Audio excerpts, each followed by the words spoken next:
Have you lived with no frame or a small frame of reference for what a good father is? In this video, we will look at good aspects of fatherhood, things which I have experienced and lessons learned to help you start to build a picture of key lessons a good father brings to help you improve your life. Since there are men and women who don't have a father, I have sought female advice for this video to ensure what is said is sound for a female audience. In this video, we will look at 5 areas. What is the role of a father? Examples of good fatherhood. Lessons I learned for being a father. Gaining a father figure in your life. Ideas for applying lessons from this video. What is the role of a father? Both in the United States and Britain, the stereotypical view of the role of a father is of someone who is a bit of a joke, not to be taken seriously, and an appendix in society simply for extracting finances, to shame either whilst extracting finances, or to shame for not being able to extract resources from. That the presentation of a father is someone that is only ever bad and can never be anything positive. Do you agree with this perspective? I personally do not. Something else I want to address before going on with the video. Just because this video is focused on fatherhood, that doesn't take away anything from mothers in any way. A good mother is fantastic and always will be. I'm going to present the following ideas for good fatherhood. The 3 concepts of fatherhood we will look at are provider, protector, and encouraging you to your best future. A good father will ensure his children have the money, clothes, love and support they need in order to grow up into beneficial members of society. There are various elements to this, such as keeping you away from dangerous situations and introducing children and teenagers to manageable levels of risk according to their ability as part of their own development into adults. An example of this could be climbing a tree. The father gives height boundaries for climbing the tree, being ready to remove levels of risk that are too much for the child's ability. Another area is providing responsibilities in preparation for becoming adults. For boys becoming men, a father gives them boundaries for interacting with others, things to stay away from, opportunities that should be taken, teaching them the concept of delayed gratification instead of having something enjoyable now, which is less good, waiting for longer to have something much better in the future. This is a concept that is essential as a reference point for men becoming good boyfriends, husbands, and fathers. Good fathers give them a good set of morals, encourage the building of their character so that they can be successful in whatever they are talented at, and also able to stay within the bounds of the law. For girls becoming women, a father gives them a reference point for their expectations of how men should treat them. They provide them a place of feeling safe, being listened to and encouraged in their gifts and talents. A good father will get his daughter gifts sometimes, take her out to do things that she enjoys like hobbies and interests, going to get an ice cream, etc. Of course, depending on age, will depend on what activities are chosen.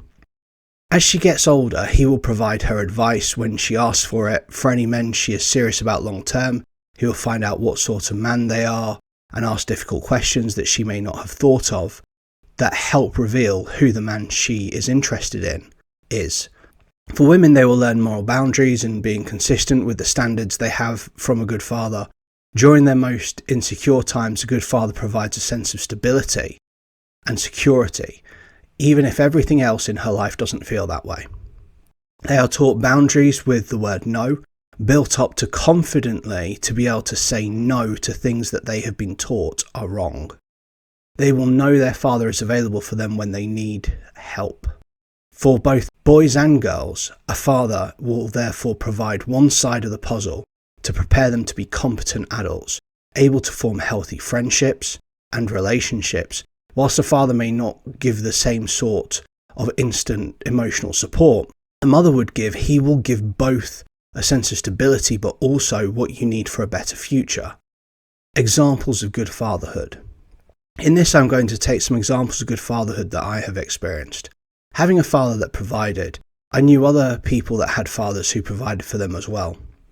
I have memories of getting a drink with friends, my dad and their dads, after playing sport. This was an opportunity where I saw my dad interact with other men, and I got to talk to friends. To have fathers that would turn up for things you were doing, such as sporting events, etc., was always good, because I always felt supported by that. I was also given advice for improving how I approach sport, and that is something that other fathers did for their sons as well. The next area was in doing fun activities together. My own dad and dads of other children I knew would take them out doing fun activities at the weekend, so the conversation with friends would include what their fathers took them out doing. Those activities could be wide-ranging, but they would give people new experiences. Being corrected, not everything was always good with a father, but people with good fathers were corrected or told no. It is not fun at the time, but afterwards, as you get older, you realise the behaviour you were doing would have been bad for you long term. Another important area was about getting advice and teaching. I have a father that was always willing to give advice, provide input on things, going from giving direct teaching when I was a child to now being available for advice should I ever need it. The value of this is never feeling alone in making a decision, knowing I have someone who has greater life experience in many areas. Lessons I learned from being a father. The first lesson I learned was doing my best and dealing with my own personal failure as well. I have always known that if I made the best effort I could to be a good father, then I would progress in that direction. I knew not progressing in that direction would guarantee being a bad father. As an extension of this, there were times I knew I would be busy where giving children attention was not possible. Before I had a child, the first thing I had determined to do was to state a time when I would do something with them and stick to it. The reality with parenting is often I was able to do that occasionally I didn't.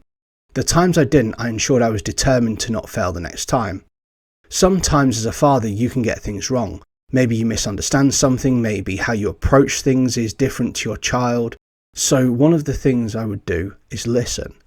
Listening to children to understand where they are coming from, to make them feel appreciated, and then fine-tuning your parenting style to help your child become the best they can be.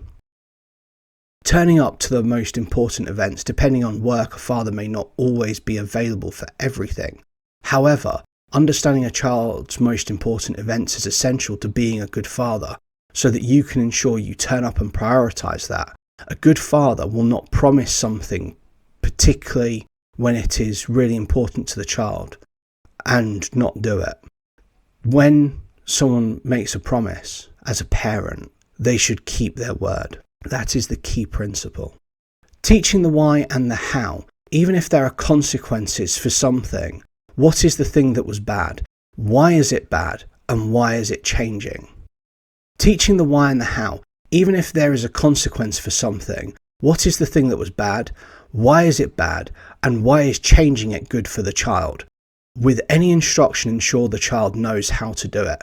Having fun, ensuring you do activities the child wants to do and not just what you want to do. Gaining a father figure. If you would rather have a good father figure in your life than not at all, this is some ideas for finding people in that type of role. If you're an adult already, it is not too late to have a father figure in your life. Whilst nothing can make up for an absence of fatherhood memories from childhood, it is possible to create new bonds as an adult. For men, there are different types of relationships that can help with this. One of them is spreading that role over different people. So in terms of advice, there are coaches and mentors, male relatives and fathers of friends who can all provide some input in different ways. For women, such a relationship cannot work if the man is attracted to you or you are attracted to them. In this instance, it is something that a father figure only and nothing else. Trying to mix relationships with a father figure could open you up to much hurt. If you have a friend who has a good dad that you know is trustworthy, they might be able to give you some helpful input.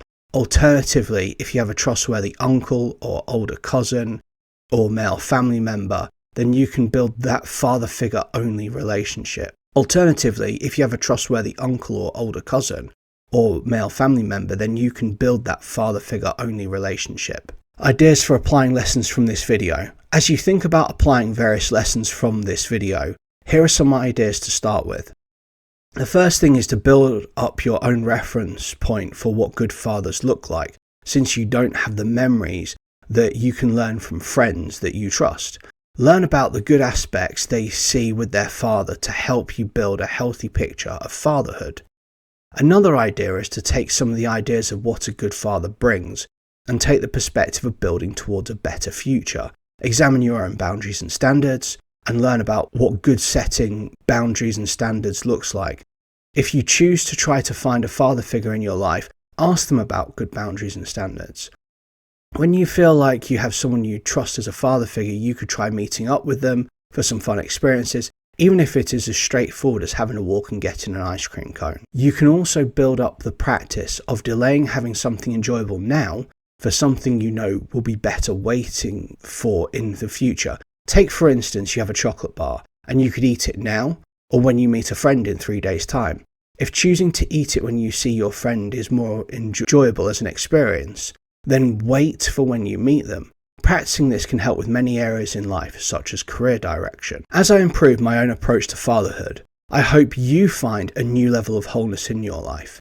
Birds of a feather, we grow together.